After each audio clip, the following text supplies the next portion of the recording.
welcome to The Positive Side on RVNTV. My name is Ann DeSantis. I'm your host. It's great to be here, as always. I have an amazing guest today. I have with me Kristin Smedley. She's an author, a speaker, and a rare disease eye advocate. She's also the author of a book called Thriving Blind. So we have a lot to learn about Kristin today. So Kristin, thank you so much for being a guest on The Positive Side. Oh, thanks so much for having me. I love your mission in this show. Thank you. I wondered if you could just start out by telling our viewers a little bit about yourself and your mission. Yeah, so I was one of those people that 20 years ago, who I was 20 years ago, I would probably get on my nerves now. I literally had the perfect life. I mean, I had when the McMansions were first built, I had one of those. I had the brand new SUV. I had the big wedding, the job I always wanted, all of it. And I finally had my biggest dream came true. I became a mom. And just as I was enjoying everything I had planned came to fruition, at 4 months old with my firstborn, I was in a doctor's office and they said that my son was blind.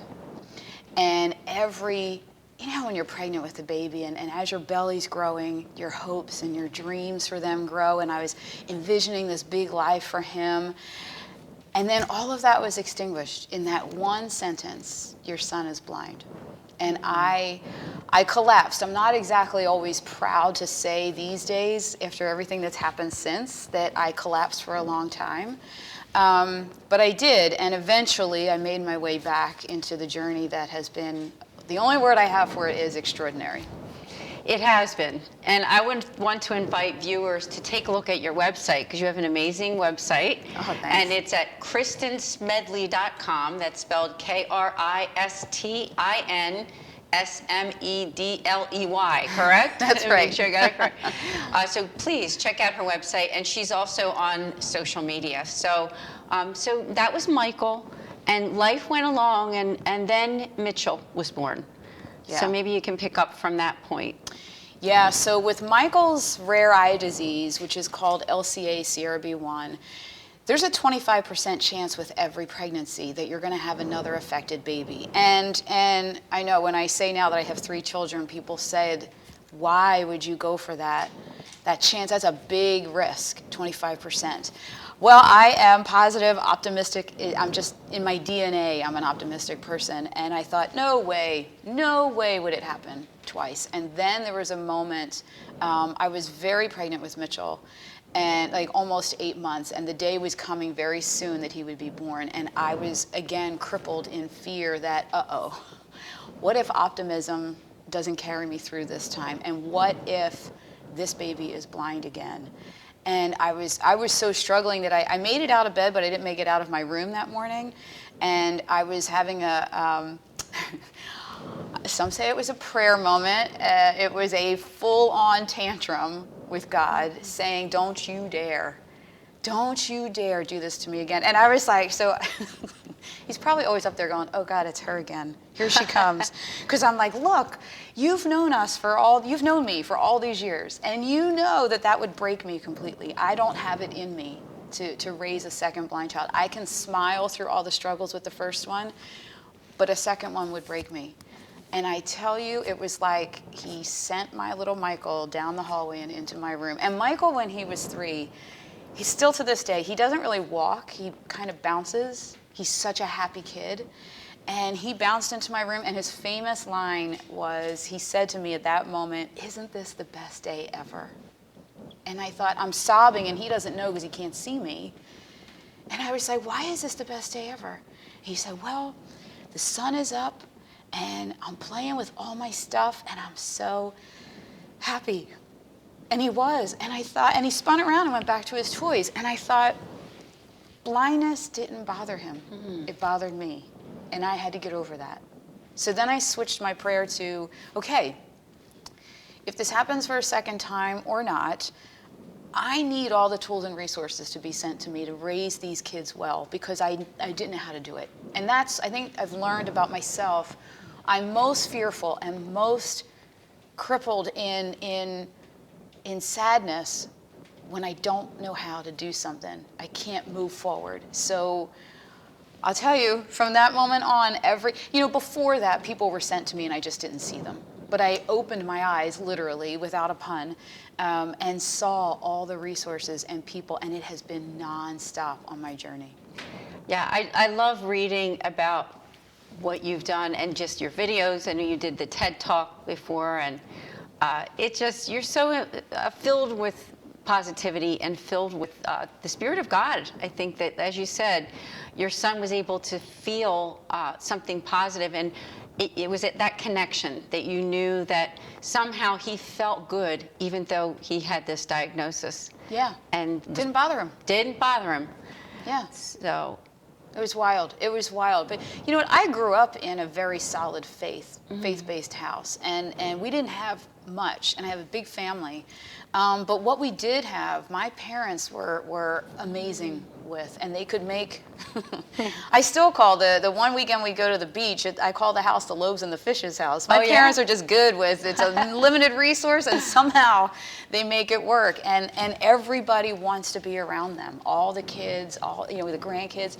So I've been in a very positive, uplifting environment, which is why it's against my grain when I'm crushed, you know? And Michael followed suit with that and showed me that day that I had to get my stuff together and lead him. And then I didn't really know where to go with them and what their dreams were gonna be, what they could actually do, because I had never met blind people yet. So, and I still say this to parents today, my role in their life, and I think all parents, is to get the kids what they need and then follow their lead and see where they wanna go with it. I think that's where parents and kids get into a big struggle with. They want them to go in this direction, and the kid wants to go in that direction. I have a sighted daughter, and I have that struggle all the time, to just back up and follow her lead, see where they go. Thanks for sharing that. That's good parenting advice, I think. So, and now Carissa, that's your youngest. Yeah. So what has it been like for her? Because she's, you know, as you said, she is sighted. Her experience, I guess, has been different. Yeah. But you all work together. You all work together. It's definitely a team effort. And you know, it's very interesting for Carissa, and everyone that's ever met her, especially her teachers and coaches, every one of them has come to me at some point and said, she's so unique and special. And I mean, I know she's my kid, right? So that's of course, but she was born into a family where 2 kids are blind, you know, and all of the inclusion and accessibility was already in place. So in her little mind, there was no, blindness isn't an issue to her. Is it different? It's kind of like just a characteristic. Does your brother have curly hair? Is he blind? As a matter of fact, when she was 3, I realized I had to get her out more in the world because her friend was over who has brothers and didn't understand what Braille was. And Carissa was like, you have brothers. They don't have Braille? She thought all brothers were blind. Oh, okay. It was so normal to her. I was like, whoa, we got to get you out more. But she's just, so Carissa does not see disability. She doesn't see, like if someone's in a wheelchair, she doesn't see that as a barrier. Now she sees people's attitudes about it as a barrier, but she doesn't see that as the barrier. She figures everything, what does Marie Forleo say? Everything is figure-outable. I like that. And we just figure it out, so. That's great. You're amazing. You really are. And I mean that. I truly feel that. Now, I know you are also now a single mom, so it's also something that you're working together with your kids and with your busy life and, you know, 2 teenagers. And I don't know, how old is Carissa? She's 15. 15, so 3 teenagers. Yeah. Michael very soon turns 20. Oh. Yeah, and I'm like, oh, I only have 2 teenagers now. Awesome.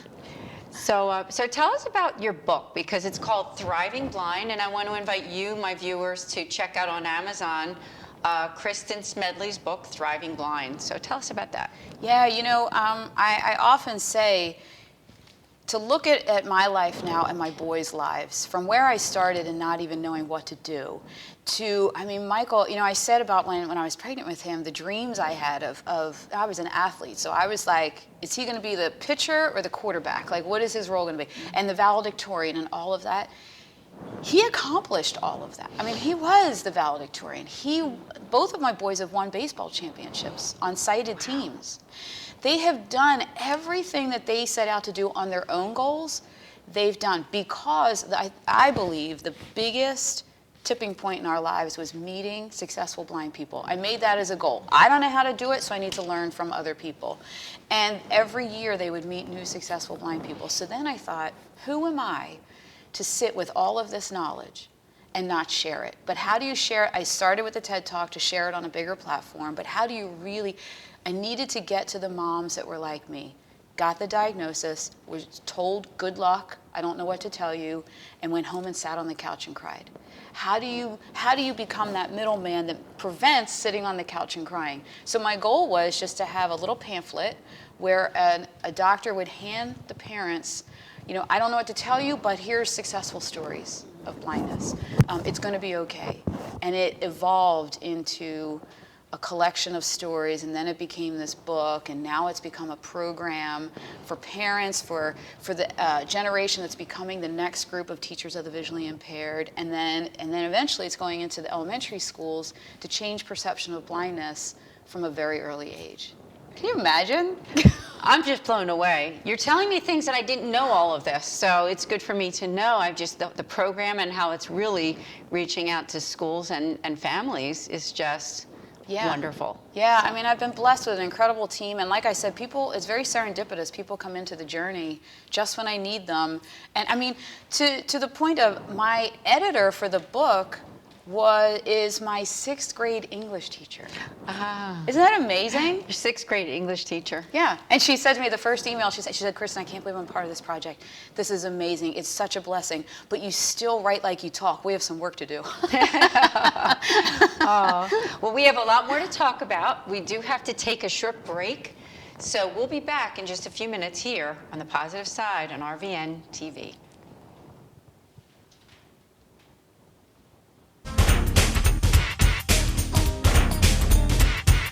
Shelter dogs aren't broken.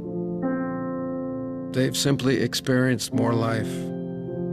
If they were human, we would call them wise. They would be the ones with tales to tell and stories to write, the ones dealt a bad hand who responded with courage. Do not pity a shelter dog. Adopt one.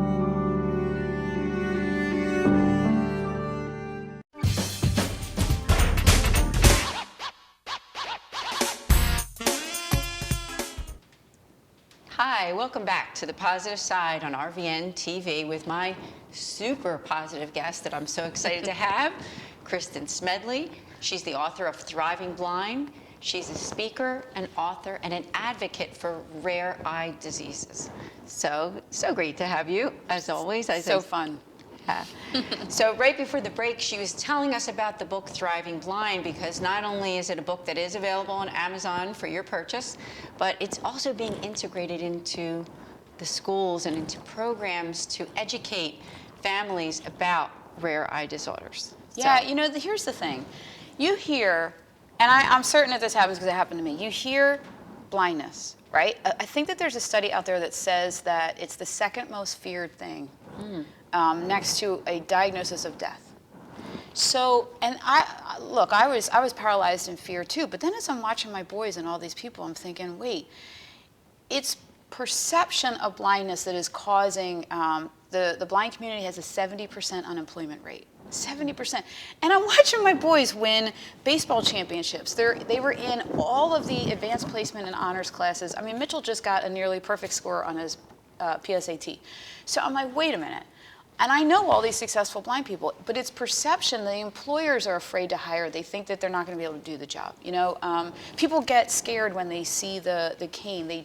So if their perception would change, I know that number will get a lot better, right? And then, 30% of blind American kids, that only 30% are graduating high school. That's just not cool, right? Yeah. And it really starts with perception and then expectations. Our expectations of blind folks are so low because we can't get our head around what they can do. And then I'm watching all these people, and I thought that has to change. And we got to get the stories out there to help that change. And honestly, the way that I did the book, because I was afraid that people would think, oh, well, it must be nice that these boys were raised by this positive mom that has this big community that embraced them, and I don't have that. So I took stories there's the blind mountain climber, Eric Weimer, that was the first change in perception in my life. He had just come off of Mount Everest, and my son met him Oh, wow. at 6 years old. And he was the first blind person to climb Mount Everest. He's gone on to do all 7 summits.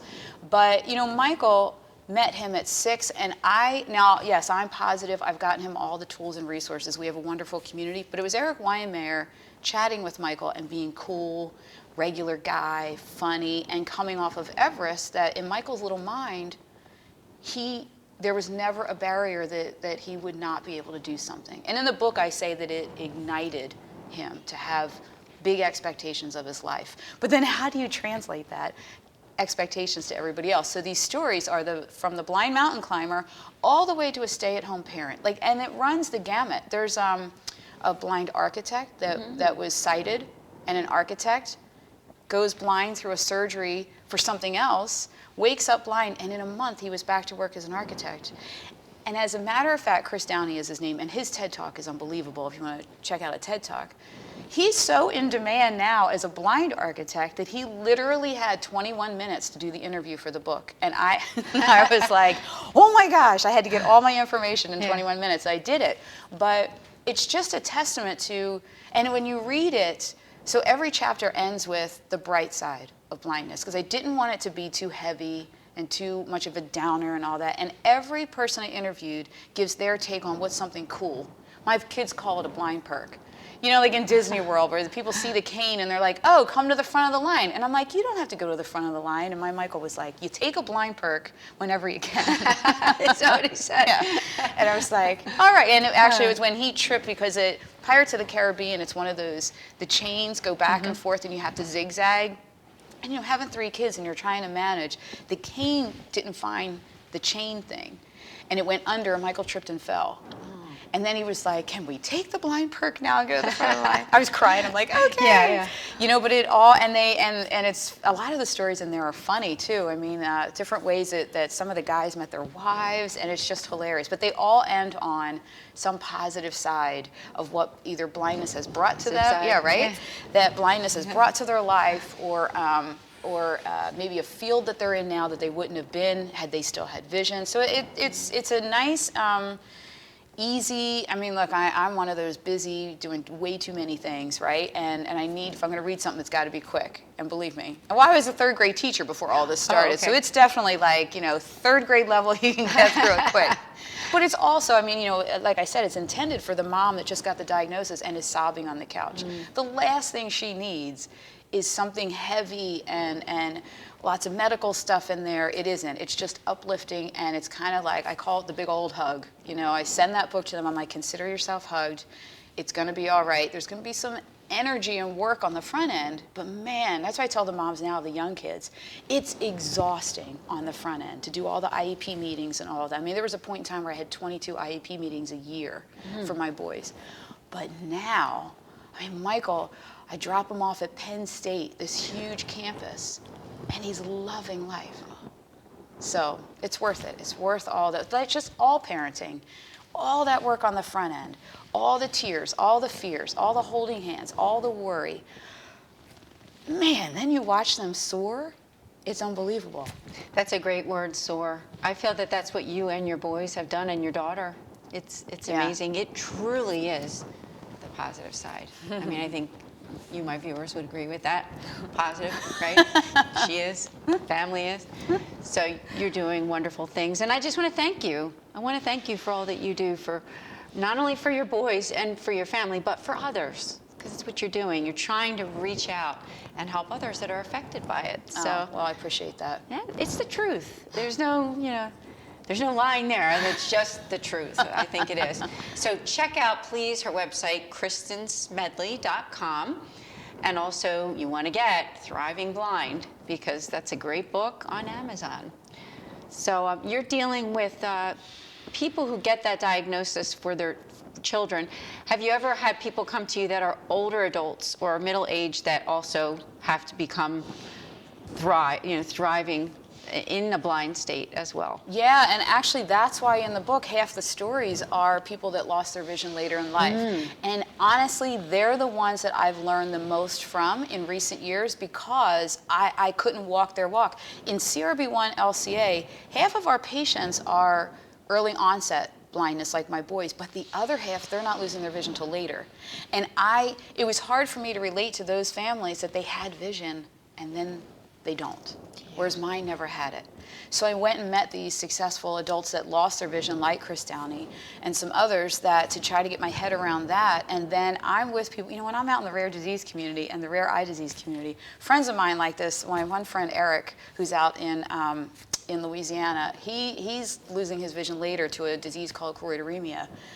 He is hilarious fun to hang out with, and he's very honest and open about the stuff that are challenges with his disease and the stuff that isn't and all the different things, and he's just a regular guy out there at all these conferences, and I say, gosh, Eric walks out the door in the morning and changes perceptions of blindness too, but yeah, it was harder for me to get my head around losing your vision later because my boys didn't have that obstacle. Whereas, you talk to that community, they say, well, they never have any point of reference because they didn't have much from the very beginning. It's 6 of one, half of another. Everybody's together and helping each other through it, though. Yeah, thank you. I wondered if somebody's watching and maybe your child has been affected by blindness or a rare eye disease. Would you have a few points of advice for them at just, they got this diagnosis, what's next? So I would say, first of all, get in touch with me, and I will get you to the resources that you need. But the other one, and this is going to be very, very hard for some parents to understand that they will be there one day. Work towards the day where you see your child first and not the blindness. And that's for every struggle that a child has. Work towards a day where you see them and not, they're blind and I got to deal with this. Oh, they're on the spectrum and I have all these things to do about that today. When you start to see them first as little people and find their interests and their talents and their gifts and listen to them and let them explore the world, and like I said, follow their lead, let all of it fall into the background and just enjoy them. I mean, I know we hear it all the time, they're only little for a little while. But try to enjoy them as the person. Like I said, reach out to me. We'll find you all the resources to tackle the issue that they have, but enjoy them as a person. Yeah, that's great advice. I just love that story that you told about when Michael said to you, what a wonderful day it is. And he wasn't even thinking, it wasn't connecting in his mind like, I have the rare eye disease. He was enjoying the present moment. Do you know, I come back to that every time, like through my divorce, when I'm in court, when I'm having a bad day, when things aren't going right, all of the struggles that I've been in, it will pop into my head at some point, isn't this the best day ever? And that's when you start to look around and say, okay, well, I'm not having to go get 4 jobs to support these kids right now. I do have a little bit of a cushion right now. Or I have my parents that are 25 minutes away and they come over when I need a break. I do have a lot of resources around me. So it brings me out of the pit faster. Praise God. Right? Yes. Yeah. Yeah, absolutely. You're amazing. I know I said it more than once, but she truly is. So what about what's happening in the future? I didn't know if you had any things that you would want to tell people watching about maybe upcoming events or things that could be happening within the next year or so. Yeah, so like I said, my journey is so serendipitous that things just pop in when I need them to. And as I said with the book, I created that because who am I to sit on all this knowledge, right? So I watch what's happening, especially in my community, in my town, with these kids that are under so much stress of our parental expectations, our school and society expectations, and watching families fall apart and kids fall apart. And there's a lot of talk of resilience, but what do you do after, you bounce back, and then what can you do next? It's great to get through something. I give a lot of resources on how to get through. And then how can you find some gifts and talents in what you went through and got stronger and use it for something greater like I did? So me and my good friend Mary Fran Bontempo, she had her own life sucker punches, became resilient, and then we call it brilliantly resilient now. We found our brilliance. I started a global organization. She's working for a nonprofit as well. We're both authors and spreading a great message. And now we're teaching other people how to, they say find the message in the mess. Find the message, uncover some gifts and talents, get through it, and then where can you go from there? Awesome. Thank you. We do have to end. I can't believe it. It always goes so fast, especially when you have a wonderful guest like Kristin Smedley. So keep an eye on Brilliantly Resilient, as that's the cooperative that she has with her friend. Yeah. And KristinSmedley.com and Thriving Blind. So Kristin, thank you again for joining me. Oh, thanks so much. Thanks for the work you do here. It's fantastic. Thank you. We'll see you next time on The Positive Side on RVN TV.